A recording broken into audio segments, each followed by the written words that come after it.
bem-vindo ao Out of Bounds, canal de basquetebol totalmente em português. O meu nome é Vitor Bessa e hoje trago-vos a história das duas mulheres draftadas pela NBA.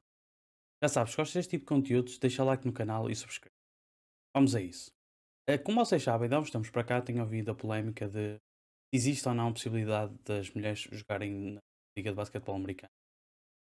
Eh, Algo que é defendido por alguns jogadores, por exemplo, LeBron James e Dirk Nowitzki já disseram que era possível, outros jogadores não concordam. Na minha opinião, acho que seria possível, pelo menos a nível técnico, ou seja, existe muito talento na WNBA. O único problema, o único entrave poderia ser a nível físico. Para termos uma ideia, a média de alturas da WNBA é cerca de 1,82 m, enquanto que a média de alturas da NBA é 1,98 m. O que poderia fazer com que algumas jogadoras que jogam a posição de center ou power forward pudessem ter que jogar a posições como small forward, shooting guard ou guard. O que fizesse com que seriam posições que não combinariam se calhar muito bem com o skill level dessas jogadoras porque não estariam habituadas a jogar. Ainda assim, existem jogadoras muito talentosas. Por exemplo, é a portuguesa Tisha Monteiro, que jogou na WNBA e é considerada uma das melhores jogadoras na posição de base. Por exemplo, visto alguns jogos dela, faz lembrar um bocado ao nível do Steam Dash, da maneira como faz os passos, e se calhar aquele skill set poderia se transportar para a NBA. Não sei se teria a mesma carreira ilustre que teve na WNBA, mas sem dúvida que tinha talento que chega pelo menos fazer parte de um plantel. Assim sendo, como vocês sabem, a WNBA é uma liga recente, foi fundada em 1996 e até então existiam algumas ligas profissionais e semi-profissionais de basquetebol, mas nada muito sério e nada que tivesse muito apoio financeiro. Faria com que muitas mulheres, quando deixassem então a universidade ou a escola secundária, não jogassem basquetebol aqui nos Estados Unidos. Assim sendo, hoje trago-vos a história de duas mulheres que acabaram por ser draftadas pela NBA. A primeira é a Denise Long. A Denise Long é uma jogadora da secundária de Union Wheaton, tinha cerca de 1,80 m e jogava a posição de extremo barra poste, na época de 60. Para terem uma ideia como era o jogo na altura, do basquetebol feminino, só se jogava em meio campo. Ou seja, basicamente, as jogadoras mais altas, os postes, ficariam debaixo do cesto a proteger o cesto e os guardas é que iam atrás dos outros jogadores para tentar defender. Ainda assim, mesmo numa altura onde não existia linha de 3 pontos, Denise era uma excelente atiradora de longe. Segundo relatos, marcava muitos dos seus pontos o que hoje seria considerado a linha de 3 pontos. E para terem uma noção, o quão boa jogadora era, por 3 vezes marcou 100 ou mais pontos, tendo estabelecido recorde em 111 pontos. Durante o jogo, por ter uma jogadora muito temível a nível atacante, múltiplas jogadoras adversárias às vezes entravam em problemas de falta e tinham que sair do jogo porque senão iam acabar por ser expulsas. Ahm, Durante a sua carreira, marcou, ou seja, na sua carreira em Union Wheaton, marcou 6.250 pontos e um recorde que durou até meados dos anos 80 e foi batido por Lane Lorenzen. Os jogos da Nisa eram tão espetaculares que na zona dela o basquetebol feminino tinha mais popularidade que o basquetebol masculino, tendo atingido um ponto mais alto de 3,5 milhões de espectadores em estados do Midwest. Para terem uma noção da popularidade, alguns dos jogos dela foram gravados em televisão, algo que nem acontecia muitas vezes em jogos da NBA, e podem assistir no YouTube ao jogo da final de 1968, onde ela leva a equipa então ao título. Assim sendo, acabando essa época, entrando no draft de 1969, os San Francisco Warriors, que eram na altura, o dono dele era o Sr. Franklin Muelli, decidiram escolher Denise Long na ronda 13 do draft. Para quem não sabe, antigamente o draft NBA tinha cerca de 170 jogadores disponíveis, era um draft similar ao que eu penso que é a NFL, mais ou menos, ou seja, existiam múltiplas rondas, não é como agora que são duas rondas com 60 jogadores. Ela então foi escolhida na 13ª ronda e esta escolha pendeu-se muito com o facto de o dono dos São Francisco Warriors ter uma equipa de basquetebol feminino e queria trazer alguma popularidade ao jogo de basquetebol feminino. Então decidiu draftar Denise Long. O problema é que as regras da NBA não deixavam que uma mulher fosse draftada, então vetaram essa escolha no draft e Denise Long nunca se estreou então na NBA. E nunca foi oficialmente então a primeira mulher a ser draftada na NBA. É, não oficialmente, mas oficialmente não é. Então, chega-nos então a história de Lucia Harris.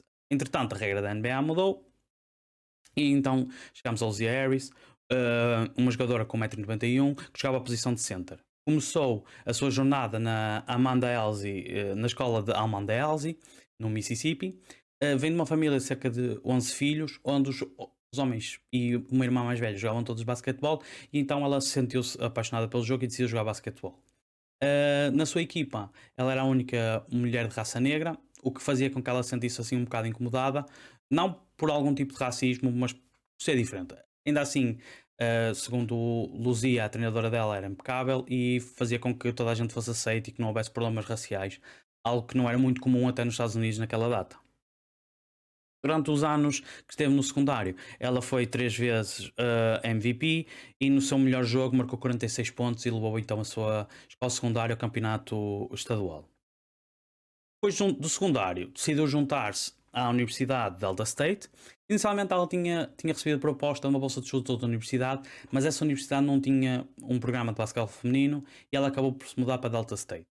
Uh, não sei se sabem, mas antigamente, até há algum tempo, não era possível dar bolsas de desporto a jogadoras de sexo feminino, então ela teve que ir para Delta State com uma bolsa de estudo, juntamente com uma bolsa de trabalho. Ainda assim, na sua primeira época em Delta State, a equipa universitária acaba com um recorde de 16-2, o que era incrível, mas no torneio que dava qualificação para o torneio nacional, acabam em terceiro lugar e não se qualificam. Mas era um bom presságio para o que vinha daí em diante. No ano seguinte, voltam-se a portar muito bem outra vez na época regular, conseguem passar ao torneio nacional e chegam à final. Nesse torneio nacional, defrontam-os até então tricampeões Mighty Macs, a Universidade de Imaculata, no jogo onde Luzia marcou 32 pontos e agarrou 16 ressaltos, levando então a Universidade de Delta State ao título nacional. Durante esses 3 anos, 1975 e 1977, Luzia ganhou então 3 títulos nacionais, foi 3 vezes MVP e ganhou ainda o Honda Sports Award for Basketball uma vez, em 1977, premia os melhores jogadores a nível universitário de basquetebol e ganhou ainda a Broderick Cup, um prémio que é oferecido às melhores jogadoras de basquetebol universitário. Durante a sua estadia em Delta State, a equipa terminou com um recorde de 109 vitórias e 6 derrotas, o que é muito bom. Marcou cerca de 2.981 pontos e agarrou 1.662 ressaltos, acabando com uma média de 25.9 pontos por jogo e 14.5 ressaltos por jogo.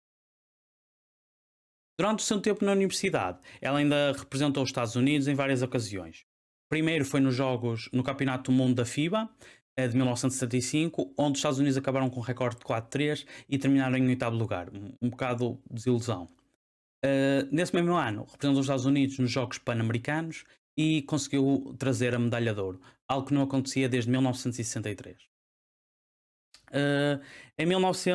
Ainda em 1976, os Jogos Olímpicos foram sediados em Montreal e pela primeira vez o basquetebol feminino foi considerado modalidade olímpica.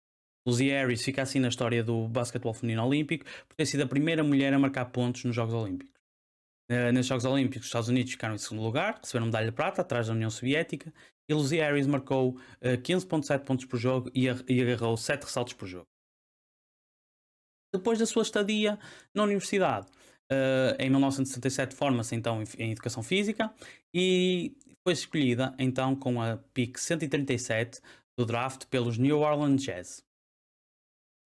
Para terem uma ideia, os Jazz estavam a tentar construir uma equipa na altura e Luzia Harris foi draftada à frente de David Speicher, que acabou por fazer parte do roster dos Jazz. Na altura, Luzia Harris rejeitou participar no training camp do Jazz e não ficou no plantel, algo que se foi descobrir depois que foi porque na altura estava grávida. Assim sendo, Luzia Harris nunca se estreou numa liga profissional masculina, mas foi em 1978 draftada pela recém-criada Liga de Basquetebol Feminina pelos Houston Angels, com a primeira pick. Ainda assim, Luzia só se estreou na liga em 1980. Apesar de nunca ter jogado na NBA, ter jogado basquetebol ao mais alto nível na NBA, teve uma excelente carreira a nível universitário como parte dos quadros universitários do secretariado e é sem dúvida um marco no basquetebol feminino por ter sido então a primeira mulher a marcar pontos nos Jogos Olímpicos e por ter sido a primeira mulher oficialmente draftada por uma equipa da NBA.